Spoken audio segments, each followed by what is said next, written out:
with a case which is relevant to every ophthalmologist, and we would like to stress upon the fact that most of the complicated questions have simple answer. So it all started when a 40-year-old radiologist came to our OPD with history of recurrent swelling of both eyelids at multiple sites of 1 month duration. There was no associated eye strain, headache or defective vision, history of rubbing of eyes, and he was not on any spectacles. He was already on topical loteprednol in tapering doses along with hot fermentation, but there was no effect. There was no history of diabetes, hypertension or dyslipidemia.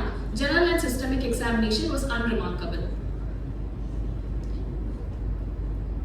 So he came to our OPD and our initial assessment. Uncorrected vision acuity was 6.6 in both eyes with a near vision of N6 without any add. Cycloplegic refraction showed no significant refractive error and there was no deviation on Hirschberg test and extraocular movement were full and IOP was normal. On slit lamp examination, lid and adnexa showed multiple chalazion in lower lid with granuloma in right eye along with large chalazion with granuloma in upper lid along with multiple chalazion in the lower lid. Rest of the anterior segment and fundus examination was within normal limit. And we made a diagnosis of chalazion and we were so confident in treating the case. And our reaction was... And we advised him to taper the loteprednol and to continue the hot fermentation with the lid hygiene. And we added an antibiotic ointment with oral antibiotic and was asked to review after 1 week, following which he underwent incision and curettage for the chalazion, and a biopsy was sent which confirmed our diagnosis. So everything went well for a month, after which he presented again with chalazion in both eyes. Though we were not expecting this, we reassured the patient and advised to taper the loteprednol and we added cyclosporin 0.09% eye drop in both eyes. After 2 months, he presented again with recurrence in the upper lid and lower lid of both eyes. And again, we started on antibiotic steroid combination and are asked to continue the cyclosporin eye drops.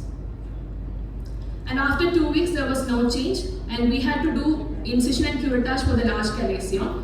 And again, in a month, he presented with another chalazion. And our situation was like this, not knowing what to do, and we were totally clueless. And then we approached our mentor.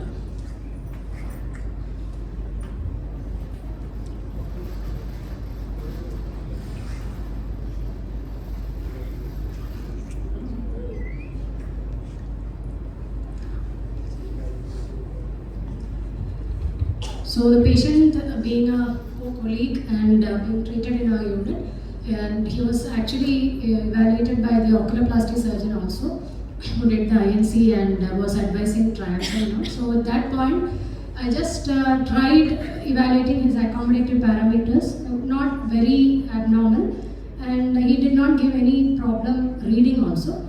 But considering his profession, occupation and the age, I just tried giving a presbyopic ad.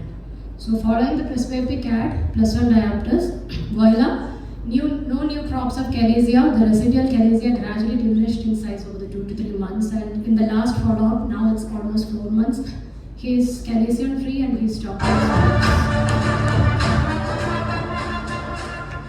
So this was a simple solution. The point that I intend to tell is about 2 simple concepts of presbyopia and chalazia.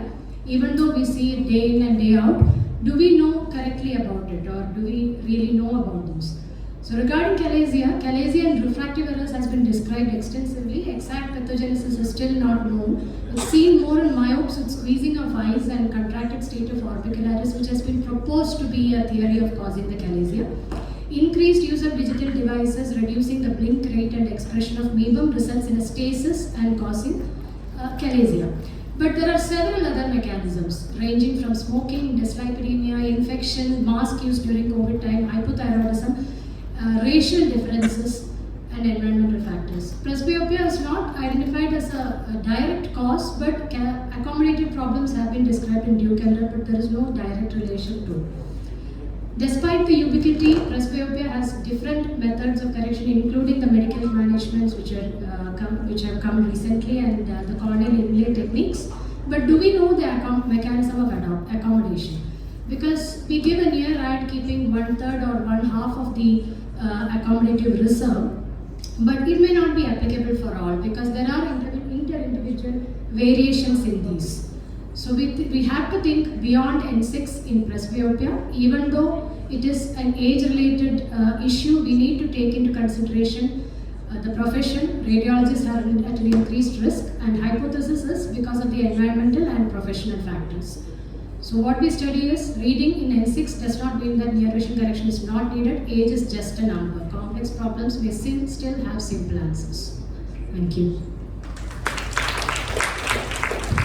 One important problem maybe is occupation. Radiologists, they are Yes. more using the devices. And especially the lighting, ambient lighting has also been, radiologists actually there are a lot of literatures of eye strain in radiologists. So that we It's like computer machines and all, they are Yes. using more of yes. this. So it's a And routine. giving for an N6 presbyopic card, they may not accept also. No, but after giving the correction, Yes, 3 months retrospectively, retrospectively, he accepted that he's having problem in scrolling and finding it. So he is now very comfortable with the glass. Maybe N6 with some difficulty is reading. Yes. N6 with So that. many of the Some patients may not appreciate that they are not reading, but the depth of focus and amplitude might be less, so they may not be able to cope up with it. Once you correct that, they can appreciate. Before it was Yes. difficult, but after correction it is easy. The N6 is easy. His accommodative facility and positive relative accommodation was also slightly deranged. So maybe that has to be taken into consideration while giving presbyopic glasses. Especially in the pre-presbyopic and early presbyopic age. A simple thing, but Simple thing,